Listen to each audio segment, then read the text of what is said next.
News నేను రాజశేఖర్. ప్రధానంగా special డ్రైవ్కు స్వాగతం. తిరుమల లడ్డు వివాదం దర్యాప్తులో కీలక పరిణామం చోటు చేసుకుంది. లడ్డు వివాదంపై విచారణపైన నేడు సుప్రీంకోర్టులో కేంద్రం తమ అభిప్రాయాన్ని స్పష్టం చేసింది. సిటీ కేసు తేల్చలేదని కేంద్రం నుంచి పర్యవేక్షణ ఉండాలని కూడా సొలిసిటర్ జనరల్ తుషార్ మెహతా సుప్రీంకోర్టును నివేదించారు. కేంద్రం నుంచి పర్యవేక్షణ ఉండాలని పేర్కొన్నారు. దీంతో సుప్రీంకోర్టు సిబిఐ ఏపీ ప్రభుత్వంతో సహా 5గురితో ప్రత్యేక విచారణ కమిటీ ఏర్పాటు చేస్తూ నిర్ణయం తీసుకుంది. తిరుమల లడ్డు వ్యవహారంలో కేంద్రం వైఖరిపైన సుప్రీంకోర్టు అభిప్రాయం కోరింది.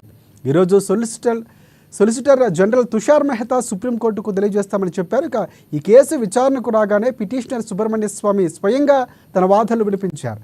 మరొక పిటిషనర్ టీటీడీ మాజీ చైర్మన్ వైవి సుబ్బారెడ్డి తరఫున కపిల్ సిబల్ వాదించారు. ప్రభుత్వం తరఫున సిద్ధార్థ లూత్రా, ఇక ముకుల్ రోహత్కి వాదనలు వినిపించారు. ఈ వ్యవహారం కోట్లాది మంది భక్తుల మనోభావాలకు సంబంధించిందని, రాజకీయాలు సరికాదంటూ కూడా సొలిసిటర్ జనరల్ తుషార్ మెహతా అభిప్రాయాన్ని వ్యక్తం చేశారు.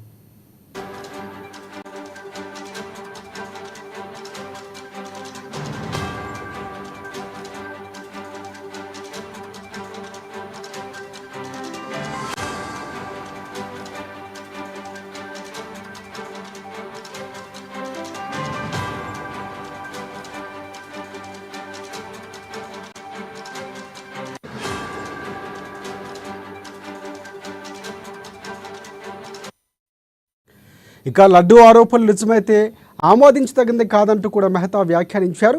సిబిఐ నుంచి 2, రాష్ట్ర ప్రభుత్వం నుంచి 2, అలాగే ఎఫ్ఎస్ఎస్ఏఐ నుంచి 1 ఈ సంస్థ విచారణ జరిగేలా ప్రతిపాదించారు. ఈ వ్యవహారం పైన రాజకీయంగా ఎవరూ ఎలాంటి వ్యాఖ్యలు చేయదని నిర్దేశించారు.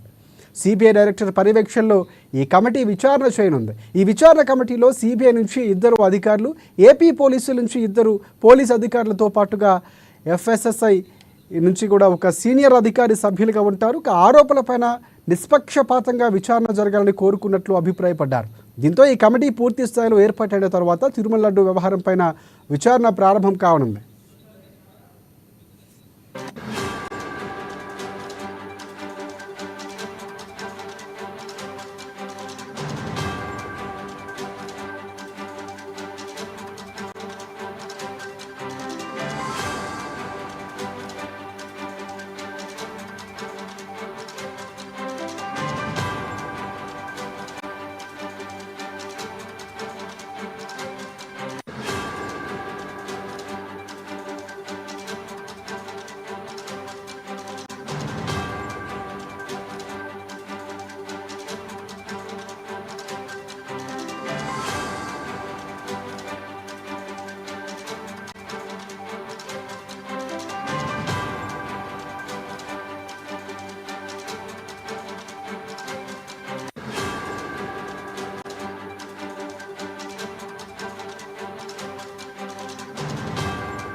రైట్.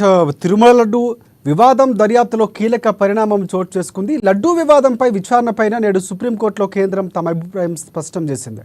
సిటీ కేసు తేల్చలేదని కేంద్రం నుంచి పర్యవేక్షణ ఉండాలని సొలిసిటర్ జనరల్ తుషార్ మెహతా సుప్రీంకోర్టుకు నివేదించారు. కేంద్రం నుంచి పర్యవేక్షణ ఉండాలని పేర్కొన్నారు. దీంతో సుప్రీంకోర్టు సిబిఐ ఏపీ ప్రభుత్వంతో సహా 5గురితో ప్రత్యేక విచారణ కమిటీ ఏర్పాటు చేస్తూ ఒక నిర్ణయం తీసుకుంది. ఇక తిరుమల లడ్డు వ్యవహారంలో కేంద్రం వైఖరిపైన సుప్రీంకోర్టు అభిప్రాయం కోరింది.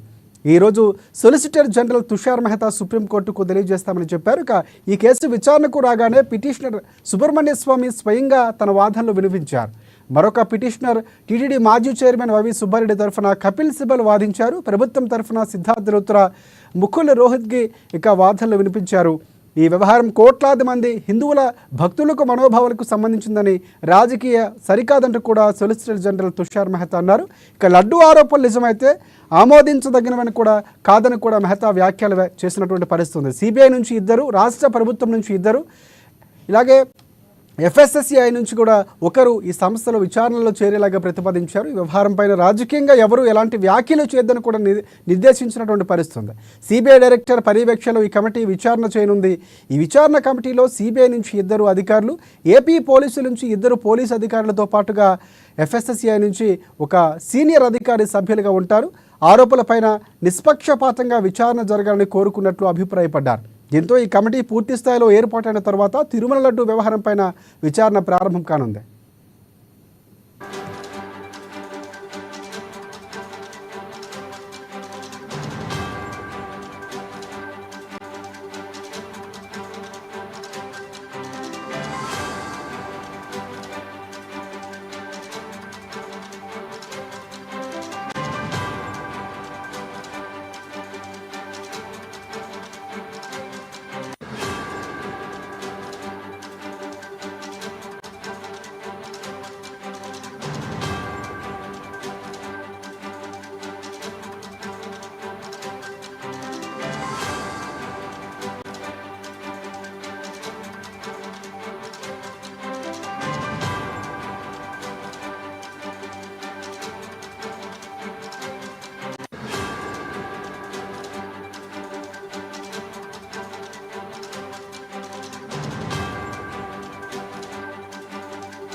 రైట్, అటికాలకు ఎదురు చూస్తున్నటువంటి తిరుమల లడ్డు వివాదానికి సంబంధించి దర్యాప్తులో కీలక పరిణామం చోటు చేసుకుంది. లడ్డు వివాదంపై విచారణ పైన సుప్రీంకోర్టు ఒక స్పష్టమైన అభిప్రాయాన్ని వ్యక్తం చేసింది. అలాగే కేంద్ర ప్రభుత్వం అభిప్రాయాన్ని కూడా స్పష్టం చేసినటువంటి పరిస్థితి కనిపిస్తుంది. సో దీనికి ప్రత్యేకంగా స్వతంత్ర సిట్టు దర్యాప్తు సంస్థను ఏర్పాటు చేసింది. సో దాంట్లో భాగంగా ఇటువైపు నుంచి జనరల్ తుషార్ మెహతా సుప్రీంకోర్టుకు నివేదించిన నేపథ్యంలో కొన్ని వ్యాఖ్యలు కూడా చేసినటువంటి పరిస్థితి కనిపిస్తుంది. సిబిఐ నుంచి ఏపీ ప్రభుత్వంతో సహా 5గురితో ఒక ప్రత్యేక విచారణ కమిటీ ఏర్పాటు చేస్తూ నిర్ణయం తీసుకుంది. దీనికి సంబంధించి పూర్తి అప్డేట్స్ అందించేందుకు మా బ్యూరో చీఫ్ కృష్ణమూర్తి మనకి లైవ్లో సిద్ధంగా ఉన్నారు. సో కృష్ణమూర్తి చెప్పండి, అంటే కోట్లాది మంది హిందువుల భక్తులకు మనోభావాలకు సంబంధించిన అంశం, ఇటువైపు సనాతన ధర్మానికి సంబంధించిన అంశంగా చెప్పుకోవచ్చు. సో మొత్తంగా చూసుకుంటే సుప్రీంకోర్టు తీర్పుని ఇటువైపు టీడీపీ అధినేత అలాగే ఏపీ సీఎం చంద్రబాబు కూడా స్వాగతిస్తూ ఒక ట్వీట్ చేసినటువంటి పరిస్థితి కనిపిస్తుంది. ఇటువైపు వైవి సుబ్బారెడ్డి కానీ కరుణాకర్ రెడ్డి కూడా స్వాగతిస్తున్నాం సుప్రీంకోర్టు ఇచ్చిన తీర్పుని అని చెప్పినటువంటి పరిస్థితి కనిపిస్తుంది. సో ప్రధానంగా దీనికి సంబంధించి పూర్తి అప్డేట్స్ ఏంటి? Thank you Rajasekhar. ప్రపంచంలోని కోట్లాది మంది భక్తుల మనోభావాలు దెబ్బతీసే విధంగా తిరుమల లడ్డు అపచారం జరిగింది. తిరుమల లడ్డులో కొంత పశు వ్యర్థాలతోటి తయారు చేసినటువంటి నెయ్యి ఇటువంటి కలిపారు. కొంతకాలంగా గందరగోళం ఏర్పడింది. ఈ నేపథ్యంలో ఈ విషయంలో అంటే భక్తుల మనోభావాలను దెబ్బతీయకుండా ధర్మ పరిరక్షణ కోసం పాటుపడాల్సినటువంటి సంస్థలు ఈ రకంగా చేయడం పైన సర్వత్రా విమర్శలు వ్యక్తమయ్యాయి. అదేవిధంగా సుప్రీంకోర్టు కూడా కొంతమంది సుప్రీంకోర్టును తలుపు తట్టారు. సుప్రీంకోర్టు కూడా ఈ విషయంలో చాలా స్పష్టంగా చాలా ఆచితూచి స్పందించింది ఈ విషయంలో. అంటే ప్రజల మనోభావాలతో ఆడుకోకూడదు, దేవుణ్ణి రాజకీయాల్లోకి లేవకూడదు, కాబట్టి దీని మీద స్వతంత్ర దర్యాప్తు జరిపిద్దాం బాగుంటుంది అని చెప్పేసి సుప్రీంకోర్టు తన అభిప్రాయంగా చెప్పింది. అదేవిధంగా కేంద్ర ప్రభుత్వాన్ని కూడా అభిప్రాయం కోరింది. అంటే రాష్ట్ర ప్రభుత్వం తిరుమల లడ్డు విషయంలో రాష్ట్ర ప్రభుత్వం ఏదైతే సిట్ ఏర్పాటు చేసి విచారణ జరుపుతుందో దానికి మీరు సమర్థిస్తారా, ఆ సిట్ విచారణ సమర్థవంతంగా జరుగుతుందని భావిస్తున్నారా అని చెప్పేసి కేంద్ర ప్రభుత్వం నుంచి కూడా అభిప్రాయం కోరింది. కేంద్ర ప్రభుత్వము తన అభిప్రాయంగా చెప్పింది. అంటే ఏ సంస్థ దర్యాప్తు జరిపినా కేంద్రం ఆధీనంలో కేంద్రం పర్యవేక్షణలో జరిగితే బాగుంటుంది అని చెప్పేసి తన అభిప్రాయంగా వ్యక్తం చేసింది. అయితే సిబిఐ అని చెప్పలేదు, ఇటు రాష్ట్ర ప్రభుత్వం అని చెప్పలేదు. తన అభిప్రాయం అంటే భక్తుల మనోభావాలు దెబ్బతికుండా ఉండాలి, వాస్తవాలు ఏంటి అని బయటకు రావాలి, రాజకీయ కోణంలో ఈ అంశాన్ని పరిగణించకూడదు అని చెప్పేసి కేంద్రం కూడా భావించింది. ఆ కోణంలోనే సుప్రీంకోర్టుకు తన అభిప్రాయాన్ని వ్యక్తం చేసింది. అంటే స్వతంత్ర సంస్థతో దర్యాప్తు జరపాలని చెప్పలేదు, కానీ ఆ కోణంలోనే కేంద్రం పర్యవేక్షణలో దర్యాప్తు జరిగితే బాగుంటుందని చెప్పారు. ఈ నేపథ్యంలో సుప్రీంకోర్టు కూడా సుదీర్ఘంగా ఆలోచన చేసి దీని విషయంలో కొంత కసరత్తు కూడా చేసిందని చెప్పొచ్చు.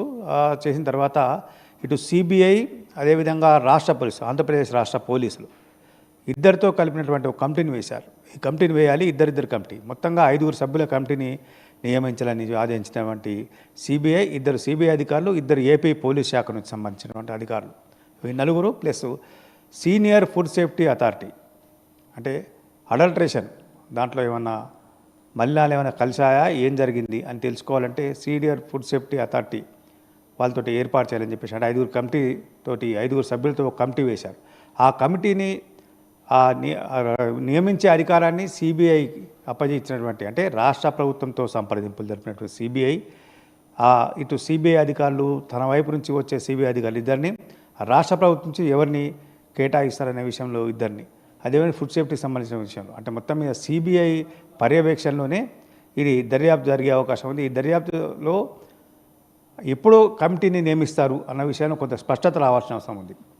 5 సభ్యుల కమిటీ ఏర్పాటు చేసిన తర్వాత కొంత దర్యాప్తు పురోగతి సాగితే ఏం జరగబోతుంది, ఏం ఉండబోతుంది అని తెలుస్తూ ఉంది. అదేవిధంగా ఈ లడ్డు వ్యవహారంలో రాజకీయ కోణంలో ఇక ప్రకటన చేయకండి, రాజకీయ కోణంలో ఆరోపణలు ప్రత్యారోపణలు చేయొద్దు, అంటే సమర్థవంతంగా దర్యాప్తు జరపాలి, పూర్తి స్థాయిలో దర్యాప్తు జరగాలి, వాస్తవాలు ఏందని తేలాలి, భక్తుల మనోభావాలు దెబ్బతినకుండా ఉండాలి. అంటే భవిష్యత్తులో చేపట్టేటువంటి, అంటే నిన్నటి వరకు వచ్చినటువంటి ఆరోపణలు, కల్తీ ఆరోపణలతో నిగ్గు తేల్చడంతో పాటు భవిష్యత్తులో నెయ్యి కొనుగోలు విషయంలో కానీ, మిగతా అంటే లడ్డూలో వినియోగించేటువంటి ఆహార పదార్థాల విషయంలో కొనుగోలు విషయంలో కానీ అనుసరించాల్సినటువంటి విధానాలపైన కూడా ఈ కమిటీ సలహాలు సూచనలు చేసే అవకాశం ఉంది. మొత్తంగా చూస్తుంటే లడ్డు ప్రపంచవ్యాప్తంగా తిరుమల లడ్డు విషయంలో చర్చ అయితే మొదలైంది. ఆంధ్రప్రదేశ్కు సంబంధించినటువంటి తిరుమల విషయమైనప్పటికీ ప్రపంచవ్యాప్తంగా కొంత చర్చ అయితే మొదలైంది. ఈ చర్చ చాలా తీవ్ర ప్రభావం కూడా చూపింది. తిరుమల యొక్క పవిత్రత మీద కానీ, ధర్మ సంరక్షణ మీద కానీ, హిందూ ధర్మం పైన జరుగుతున్న దాడిగా కూడా కొంతమంది భావించారు. సాధు సంతులు వీళ్ళందరూ కూడా కొంత తీవ్రంగా స్పందించారు. అంటే ఈ నేపథ్యంలో, అంటే ఇది చాలా సెన్సిటివ్ విషయము, చాలా సెన్సేషనల్ విషయం, ఈ 2 విషయాలు. కాబట్టి ఈ సెన్సిటివ్ విషయాన్ని ఇక జరిగేటువంటి భవిష్యత్తులో ఇట్లాంటి సంఘటనలు చోటు చేసుకుంటూ ఉండేందుకు వీలుగా సుప్రీంకోర్టు కీలకమైన నిర్ణయం తీసుకుంది, కీలకమైన ఆదేశం ఇచ్చింది. దీని విషయంలో ఇటు చంద్రబాబు నాయుడు కానీ, అటు ప్రతిపక్ష నాయకులు, అంటే గతంలో టీటీడీ చైర్మన్గా చేసినటువంటి వైవి సుబ్బారెడ్డి కానీ, భూమన కరుణాకర్ రెడ్డి వీళ్ళందరూ కూడా స్వాగతించారు. కోర్టులో కూడా సుప్రీంకోర్టులో విచారణ సందర్భంగా కూడా సుబ్రహ్మణ్య స్వామి వీళ్ళందరూ వాదించినప్పుడు కూడా దీని విషయంలో, అంటే సుప్రీంకోర్టు యొక్క నిర్ణయాన్ని స్వాగతించారు. సుప్రీంకోర్టు ఏ నిర్ణయాన్ని తీసుకున్నా, అంటే సుప్రీంకోర్టు అంతకాలం ముందే కొంత సలహాలు సూచనలు తీసుకుని నిపుణులతో కూడా చర్చించిన తర్వాత ఈ నిర్ణయం తీసుకునే కాబట్టి సుప్రీం నిర్ణయం అందరికీ ఆమోదయోగ్యంగా ఉంది. కాబట్టి ఇక ఈ దర్యాప్తు అంశం ఎవరికి వివాదాస్పదం కాదు, ఎవరిని ఇబ్బంది పెట్టే విధంగా ఉండదు, ఎవరు దీని మీద విమర్శ చేసేందుకు అవకాశాలు లేకుండా సుప్రీంకోర్టు నిర్ణయం తీసుకుంది.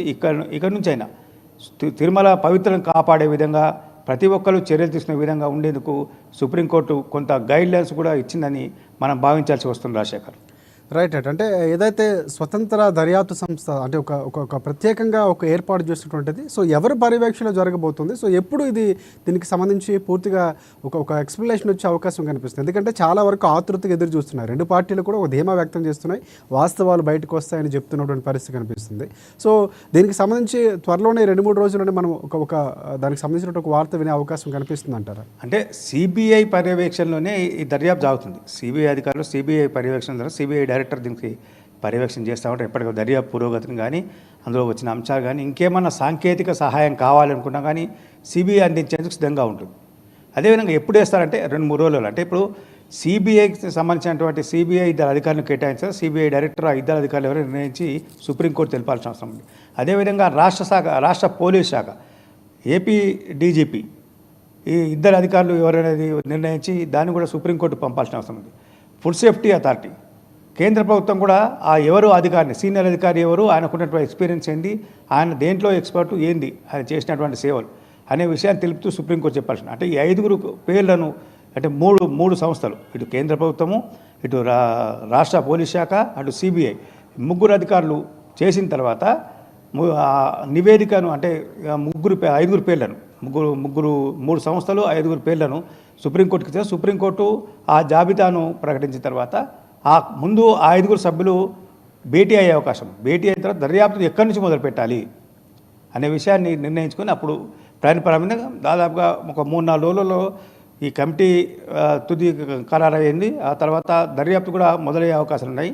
మొదట తిరుమల వెళ్ళి అక్కడ లడ్డూ ప్రసాద తయారీ కేంద్రాలు, లడ్డూ కోసం వినియోగిస్తున్న ఆహార పదార్థాలు, గతంలో వినియోగించినటువంటిది, అదేవిధంగా నెయ్యి సరఫరా చేసినటువంటి సంస్థలు, వాటి యొక్క చరిత్ర, వాటి ఎక్స్పీరియన్స్ ఎంత, ఎన్ని రోజులు ఉంది, వాళ్ళ వ్యాపారం ఏంటి, ఏ విధంగా సాగుతూ ఉంది, అదేవిధంగా టెండర్ ప్రక్రియ అయితే గతంలో ఏ రకంగా జరిగింది, అంతకన్నా ఇప్పుడు ప్రస్తుతం ఏ రకంగా ఉంది, ఇవన్నీ కూడా పరిశీలించి కూలంకషంగా రికార్డులన్నీ పరిశీలించాల్సిన అవసరం ఉంటుంది.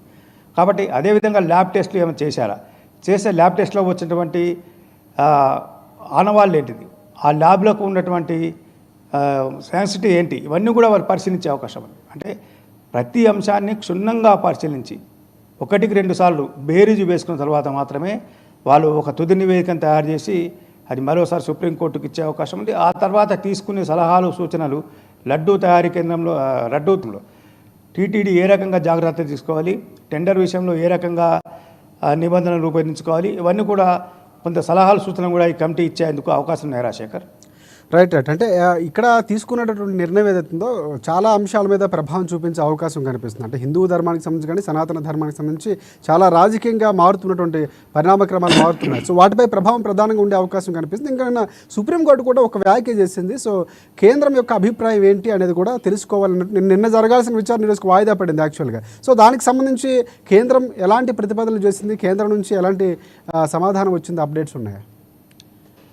కేంద్ర ప్రభుత్వము వాస్తవానికి రాష్ట్ర ప్రభుత్వం సిట్ ఏర్పాటు చేసి స్పెషల్ ఇన్వెస్టిగేషన్ టీం ఆంధ్రప్రదేశ్ ప్రభుత్వము చంద్రబాబు నాయుడు ఆదేశాలతోటి, ముఖ్యమంత్రి చంద్రబాబు నాయుడు ఆదేశాలతోటి సిట్ని ఏర్పాటు చేసి కొంత ఈ నెయ్యి కొనుగోలు, నెయ్యి కల్తీ, నెయ్యి రవాణా, వీటి టెండర్లు ఇవన్నిటి విషయంలో కొంత పరిశీలించాలని కొంత నిర్ణయించారు. వాళ్ళు కొంత పురోగతి సాధించారు దర్యాప్తులో.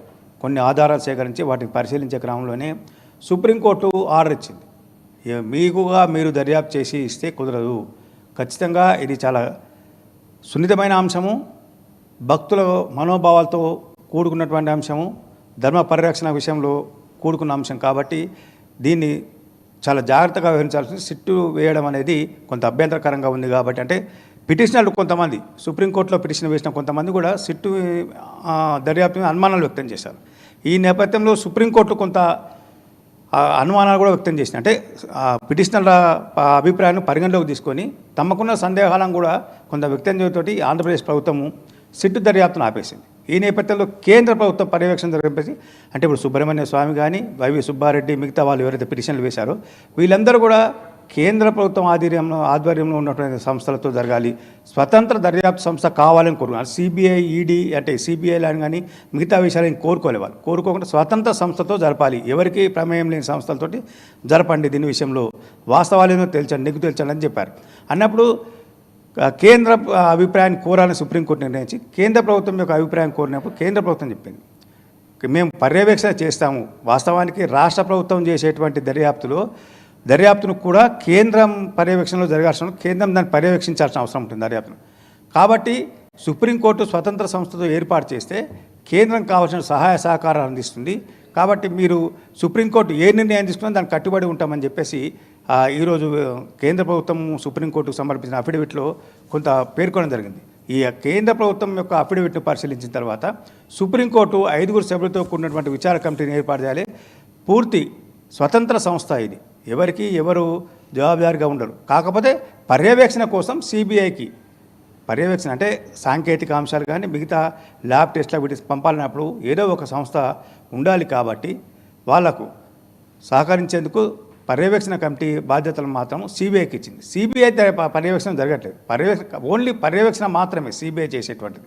మిగతా అన్ని అంశాలంటే కూడా ఈ 5 సభ్యులు మాత్రం వాళ్ళగా తీసుకొని వాళ్ళ అభిప్రాయాలను సొంతంగా వ్యక్తం చేసేందుకు వీలు కల్పించే విధంగా సుప్రీంకోర్టు ఆదేశాలు ఇచ్చింది. రాజశేఖర్ రైట్. ఒకటి అంటే ఇందాక మనం మాట్లాడుకున్నట్టు కూడా పూర్తిగా ఎలా జరిగింది, అసలు జరగడానికి అలా ప్రామాణికాలు ఏంటి, ఎన్ని ట్యాంకర్లు వచ్చాయి, ఇవన్నీ కూడా మొదటి నుంచి కూడా పూర్తిగా విచారణ చేసే అవకాశం కనిపిస్తుంది దర్యాప్తుకు సంబంధించి. సో ఇక్కడ ఇందులో గతంలో చాలా విమర్శలు, రాజకీయంగా విమర్శలు వచ్చాయి. కేంద్రం నుంచి కొంతమంది వ్యక్తులు అక్కడే ఉన్నారు. సో వారికి సంబంధించి తెలియకుండానే ఈ కల్తీ జరిగింది అన్నటువంటి అనుమానాలు వ్యక్తం చేయడం, విమర్శలు చేసుకోవడం, ప్రతి విమర్శలు చేసుకోవడం మనం చూసాం. సో వారికి సంబంధించి, వ్యక్తులకు సంబంధించి ఏమైనా విచారణలో భాగంగా వారిని ఏమైనా విచారించే అవకాశం ఉందనుకోవచ్చా? ఖచ్చితంగా ప్రతి ఒక్కరిని విచారించే అవకాశం ఉంది. గతంలో పనిచేసిన చైర్మన్లను కానీ, టెండర్ ప్రక్రియలో పార్టిసిపేట్ చేసిన వాళ్ళను, టెండర్లలో ఎవరైతే వ్యాపార సంస్థలు భాగస్వాములు వాళ్ళను, తర్వాత ఏ సంస్థలు నెయ్యి సరఫరా చేశాయి టీటీడీకి ఆ యొక్క సంస్థలను, ఆ సంస్థలు ఎక్కడి నుంచి ఈ నెయ్యి సేకరణ చేస్తూ ఉన్నాయి, వాళ్ళు నెయ్యి సేకరణ చేసేందుకు అనుసరించిన విధానాలు ఏంటి, నెయ్యి టీటీడీకి ఎంత సరఫరా చేస్తున్నారు, వాళ్ళు బయట మార్కెట్లో ఎంత విక్రయిస్తున్నారు, ఆ విక్రయించిన నెయ్యిని ఎక్కడి నుంచి వీళ్ళు ప్రొక్యూర్మెంట్ చేసుకుంటున్నారు, సేకరిస్తూ ఉన్నారు, ఇవన్నింటిని కూడా దర్యాప్తు చేసే అవకాశం ఉంది. అంటే ఒక సంస్థ ఇప్పుడు తాజాగా వైవి సుబ్బారెడ్డి గారు మాట్లాడుతూ, మాజీ చైర్మన్ మాట్లాడుతూ, ఏఆర్ డైరీ నుంచి మేము తీసుకోలేదు, టీడీపీ గవర్నమెంట్ వచ్చిన తర్వాతనే ఏఆర్ సంస్థలను తీసుకున్నారు, మా హయాంలో అసలు టెండర్ ఏఆర్ గీ నుంచి మేము తీసుకోలేదని చెప్పారు. అంటే నిజంగా ఏఆర్ సంస్థ సరఫరా చేసినటువంటి నెయ్యి నుంచే వచ్చిందా, లేకపోతే గతంలో గత కొంతకాలంగా జరుగుతుందని చెప్పేసి చంద్రబాబు నాయుడు కూడా ఒక బాంబు పేల్చారు మొదట్లో. అయితే దాని వెనకాల అంతకన్నా ముందు టెండర్లలో ఏ రకంగా వచ్చింది, బయట మార్కెట్లో 500 నుంచి 600, 700, 800 వరకేటువంటి నెయ్యి, నాణ్యమైన నెయ్యి కేవలం టీటీడీకి 340 రూపాయల కేజీ కాడికి ఇస్తామని చెప్పేసి ఈ టెండర్లలో పాల్గొన్నటువంటి సంస్థలు ఎలా తీసుకోవచ్చు, అంటే ఇంత చౌకగా వాళ్ళకి నెయ్యి ఎక్కడి నుంచి లభిస్తుంది, ఇవన్నింటిని కూడా పరిశీలించే అవకాశం ఉంది. వీటన్నింటినీ కూలంకషంగా చెప్తాం కదా, ప్రతి రికార్డును దాదాపుగా గడిచిన 2 సంవత్సరాల క్రితం రికార్డులను కూడా ఈ సంస్థ సేకరించి వాళ్ళ నుంచి తీసుకొని దాని ఆధారాలను వాళ్ళు ఎక్కడ అవసరమైతే వాళ్ళు ఫార్మర్ దగ్గరికే వెళ్ళే అవకాశం ఉంటుంది. వాళ్ళు ఫార్మర్ దగ్గరికి వెళ్ళి వాళ్ళు నిజంగా ఇంత నెయ్యి మీరు ప్రొక్యూర్ చేశారా, ఈ నెయ్యిని మీరు పలానా సంస్థకు విక్రయించారా, విక్రయిస్తే మీకు ఆ సంస్థ ఇచ్చినటువంటి ధర ఎంత, ఇవన్నీ కూడా వీళ్ళు ఈ దర్యాప్తు సంస్థ అధికారులు ఆ రైతుల దగ్గర నేరుగా వెళ్ళి ప్రశ్నించే అవకాశం ఉంది, వాళ్ళ నుంచి వివరాలు సేకరించే అవకాశం ఉంది. అంటే నెయ్యి తయారీలో నిబంధన పాటించారా లేదా, నిబంధన పాటిస్తే ఇంత చౌకగా ఎలా వచ్చింది, అంటే వీళ్ళు 340 రూపాయల కేజీ కాడికి ఈ సంస్థ టీటీడీకి సరఫరా నెయ్యి చేస్తే వీళ్ళకి దాదాపుగా 300 రూపాయలక 320 రూపాయలక కనీసం 330 రూపాయలకు కేజీ కన్నా రావాలి కదా, 10 రూపాయలు లాభం లేకుండా ఎవరు చేసుకోరు అన్నప్పుడు అంత తక్కువ స్థాయిలో ఎవరు సరఫరా చేస్తున్నారు, ఏ ఫార్మర్సు ఆ తక్కువగా విక్రయించారు, అంటే బయట మార్కెట్లో 600 కన్నా తక్కువ లేదు మంచి నెయ్యి, నాణ్యమైన నెయ్యి కావాలంటే, అంటే ఇంత తక్కువగా ఎవరిచ్చారు, ఇవన్నీ కూడా పరిశీలించే అవకాశం, పరిశీలించి వాస్తవాలు ఏందని తేల్చే అవకాశం ఉంది. అదేవిధంగా మిగతా అంటే కాజు కానీ కిస్మిస్ కానీ వీటన్ని సంబంధించి కూడా కొంత పరిశీలించాలి. దానికి లడ్డూ తయారీకి వినియోగించే శనగపప్పు సరఫరా, ఇవన్నీ టెండర్లను సరఫరాను వాటి నాణ్యత ఇవన్నిటి కూడా పరిశీలించేందుకు వీలుంటుంది.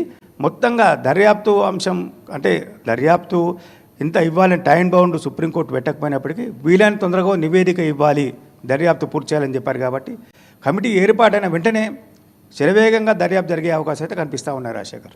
రైట్ ఒకటి ఇంకోటి కృష్ణమూర్తి ప్రధానంగా ముందు నుంచి చూసుకుంటే వివాదంగా ఎప్పుడైతే చంద్రబాబు ఒక వ్యాఖ్యలు చేశారో కొవ్వు అలాంటి ఒక పదార్థాలకు సంబంధించినటువంటి వ్యాఖ్యలు చేశారు. సో అది అక్కడి నుంచి మొదలైనటువంటి రభస కొనసాగుతున్నటువంటి పరిస్థితి కనిపిస్తుంది. సో విచారణలో ప్రధానంగా వ్యక్తుల్లో ఒకవేళ వీళ్ళు విచారణ చేస్తే రికార్డ్ చేసే అవకాశాలు ఏమైనా ఉన్నాయంటారా? సో ఆ దిశగా ఏమైనా ఒక నివేదిక కోర్టుకి సమర్పించే అవకాశం ఏమైనా ఈ సిట్ ఉండే అవకాశం కనిపిస్తుంది అంటారా? ఎందుకంటే స్పెషల్ దర్యాప్తుకు సంబంధించి పూర్తి స్థాయిలో ఒక కొత్త నిర్ణయం అందరూ స్వాగతిస్తున్నటువంటిది కాబట్టి రికార్డ్ చేసే అవకాశాలు ఉన్నాయి. ఒకవేళ అందులో నిర్ధారణ అయితే నిజంగా కల్తీ జరిగిందంటే అలాంటి చర్యలు ఉండే అవకాశం కనిపిస్తుంది.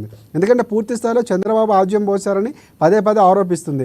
సో ఒకటి నిర్ధారించకుండా దాని మీద పూర్తి స్థాయిలో సమగ్రమైన దర్యాప్తు జరిపించకుండా ఎలా నిర్ధారిస్తారనేది ప్రశ్నలు కురుస్తున్నటువంటి పరిస్థితి కనిపిస్తుంది. కానీ గతంలో జరిగినటువంటిది ఏదైతే ఉందో పూర్తిగా జరిగిందనేటువంటి అంశాన్ని చెప్పారు. ఇటువైపు మీరు ఇందాక మాట్లాడుతున్నట్టు స్వామీజీలు కానీ లేకపోతే హిందూ సంఘాలు కానీ పూర్తిగా ఆగ్రహం వ్యక్తం చేసినటువంటి పరిస్థితి. సో కీలకమైనటువంటి నేపథ్యంలో ఒకవేళ ప్రభుత్వంకి అనుకూలంగా రాకపోతే నిజంగా జరిగిందంటే ఎలాంటి నిర్ణయం ఉండే అవకాశం ఉందంటారు? జరగకపోతే చంద్రబాబు ఏమైనా చర్యలు తీసుకునే అవకాశం ఉందంటారా? ఖచ్చితంగా ఒకవేళ కల్తీ జరిగిందని తేలితే గత ప్రభుత్వం యొక్క పాపాలు పడినట్టే. ఇప్పుడు కల్తీ జరగలేదు, ఇదంతా రాజకీయ కోణంలో రాజకీయ కుట్రతో జరిగిందనుకుంటే ఇప్పుడున్న ప్రభుత్వానికి పాపం అన్నట్టే. దీంట్లో ఎటువంటి అనుమానం లేదు. ఎందుకంటే భక్తుల మనోభావాలను దెబ్బతీసే విధంగా ఈ యొక్క ప్రచారం జరిగింది.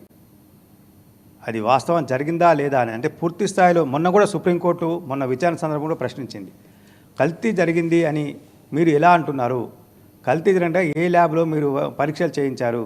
ఆ ల్యాబ్ యొక్క రిపోర్ట్లు ఏందన్నప్పుడు అది ఇక్కడ ప్రభుత్వం తరఫునటువంటి న్యాయవాది మాట్లాడలేకపోయారు. వాస్తవానికి కల్తీ జరిగింది అని అట్లా చెప్పేశారా? లేదు అంటే వీళ్ళ దగ్గర ఏమైనా ఆధారాలు ఉన్నాయా? టీటీడీ అంతకుముందు టీటీడీ ఈఓ వీరంతా కూడా చెప్పారు, మా దగ్గర నెయ్యి నాణ్యతకు సంబంధించినటువంటి పరికరాలు ఏం లేవు, వాటిని కొనుగోలు చేయాల్సిన అవసరం మేము తీసుకుంటాము అని చెప్పారు. అంటే నెయ్యి నాణ్యతను పరిశీలించేటువంటి అక్కడ సౌకర్యాలు లేనప్పుడు వీళ్ళు ఏ రకంగా దీన్ని కల్తీ జరిగిందని చెప్పారు అన్న విషయం కూడా ఇప్పుడు దీంట్లో చర్చకు వచ్చే అవకాశం. ఇంకోటి కృష్ణమూర్తి గారు, ఒకటి ఒకవేళ తీర్పు ఎలా ఉన్నా కూడా చివరిగా వచ్చేటప్పుడు కోర్టుకు వెళ్ళేటప్పుడు తీర్పు ఎలా ఉన్నప్పుడు కూడా ఖచ్చితంగా తీర్పు పాజిటివ్ అయినా నెగిటివ్ అయినా ఒకవేళ కల్తీ జరిగిందైనా జరగకపోయినా కూడా ఖచ్చితంగా రాజకీయంగా ప్రభావం రెండు పార్టీలపైన చూపించే అవకాశం ఉందని మనం అనుకోవచ్చు అంటారా? ఖచ్చితంగా చెప్తున్నా కదా, జరిగితే అటువైపు జరగకపోతే ఇటువైపు రెండు వైపులా ఇప్పుడు ఏదో ఒక పార్టీకి జీవన్ మరణ సమస్య ఖచ్చితంగా ఎదురయ్యే అవకాశం ఉంది. ఒకవేళ జరగలేదని తేలితే గత ప్రభుత్వం నికార్సుగా పనిచేసింది, ఖచ్చితంగా పనిచేసింది. కావాలని ప్రస్తుత ప్రభుత్వం గత ప్రభుత్వాన్ని బ్లేమ్ చేయడానికి హిందువుల వ్యతిరేకత తీసుకురావడానికి ప్రజల్లో ఆ పార్టీ పట్ల ఆ నాయకుల పట్ల వ్యతిరేకత తీసుకురావడానికి ప్రయత్నం చేసిందని చెప్పేసి భావించాల్సి వస్తుంది. ఒకవేళ జరిగితే నిజంగా కల్తీయే జరిగితే గత ప్రభుత్వం కావాలని టీటీడీ పవిత్రం దెబ్బతీసేందుకు ప్రయత్నాలు చేసింది, భక్తుల మనోభావాలను దెబ్బతీసింది, హిందూ ధార్మిక సంస్థలు హిందూ ధర్మం పైన దాడికి కుట్ర పన్నింది అన్న ఆరోపణలు వచ్చే అవకాశం ఉంది. మొత్తంగా ఈ దర్యాప్తు ఏది తెలిసినా ఇటు రెండు అంటే ఏపీకి సంబంధిస్తే వైసీపీ వర్సెస్ టీడీపీ ఈ రకంగా ఏదో ఒక పార్టీకి ఖచ్చితంగా ప్రాణగండంగా అయితే మారే అవకాశం అయితే కనిపిస్తూ ఉన్నాయి. Rajasekhar right thanks for updates Krishnamurthy. మొత్తానికి వ్యవహారం సుప్రీంకోర్టు ఇచ్చినటువంటి తీర్పు ఇటువైపు ఇరుపక్షాలకు అంటే ప్రభుత్వంలో ఉన్నటువంటి అధికార పార్టీకి కానీ లేకపోతే ఇటువైపు ఉన్నటువంటి పార్టీ ఏదైతే ఉందో వైసీపీ పార్టీ కానీ పూర్తిగా స్వాగతిస్తున్నటువంటి పరిస్థితి కనిపిస్తుంది. ఇక్కడ ఏవైతే ఉందో సిబిఐకి సంబంధించి ఏపీకి సంబంధించి ఇద్దరు వ్యక్తులు అలాగే ప్రధానంగా ఎఫ్ఎస్ఎస్ఐకి సంబంధించినటువంటి ఒక అధికారి సీనియర్ అధికారిని కూడా నియమించబోతున్న 5 సభ్యులతో కూడినటువంటి స్వతంత్ర దర్యాప్తుకి ఆదేశించినటువంటి పరిస్థితి కనిపిస్తుంది. చూద్దాం భవిష్యత్తులో ఏం జరగబోతుంది. ఇటువైపు తిరుమల పర్యటన కూడా ఏపీ సీఎం చంద్రబాబు చేస్తున్నటువంటి పరిస్థితి కనిపిస్తుంది. వైసీపీకి సంబంధించి మాజీ సీఎం జగన్మోహన్ రెడ్డి 2 గంటలకు ఆయన ప్రెస్ మీట్ పెట్టబోతున్నారు. సుప్రీంకోర్టు తీర్పుకు సంబంధించి గతంలో జరిగినటువంటి వివాదాలకు సంబంధించి విమర్శలకు సంబంధించి ఆయన ఒక క్లారిటీ ఇచ్చే అవకాశం ఉన్నట్టు కూడా వైసీపీ వర్గాలు చెప్తున్నారు. చూద్దాం మొత్తానికి వ్యవహారం ఎక్కడికి వెళ్తుంది. ప్రధానంగా ఒక స్పష్టమైనటువంటి ఆదేశాలు ఇచ్చిన నేపథ్యంలో ఒక కొలిక్కి వచ్చే అవకాశం అయితే స్పష్టంగా కనిపిస్తోంది. సో ఈ తీర్పు అనేది రెండు పార్టీలకి ఒక రకంగా రాజకీయ భవిష్యత్తు నిర్దేశించే అవకాశాలు కూడా కనిపిస్తున్నాయి. ఎందుకంటే కోట్లాది మంది హిందువుల మనోభావాలకు సంబంధించిన అంశం కాబట్టి. సో తిరుమల పవిత్రకు సంబంధించినటువంటి అంశం కాబట్టి చాలామంది వ్యక్తులు కలిసి ఉన్నారు. ఇటువైపు కేంద్రానికి సంబంధించి, రాష్ట్రానికి సంబంధించి వ్యక్తులు, అధికారులకు సంబంధించి వేటు పడే అవకాశం ఉందా? వారిపైన చర్యలు తీసుకుంటారా? ఒకవేళ జరగకపోతే దానికి సంబంధించినటువంటి వ్యాఖ్యలు ఏవైతే చేశారో చంద్రబాబు కానీ అనుకో వీరిపైన ఏమైనా చర్యలు తీసుకోబోతారు? ఇవన్నీ కూడా ఆసక్తికరంగా ఉన్నటువంటి పరిస్థితి కనిపిస్తుంది.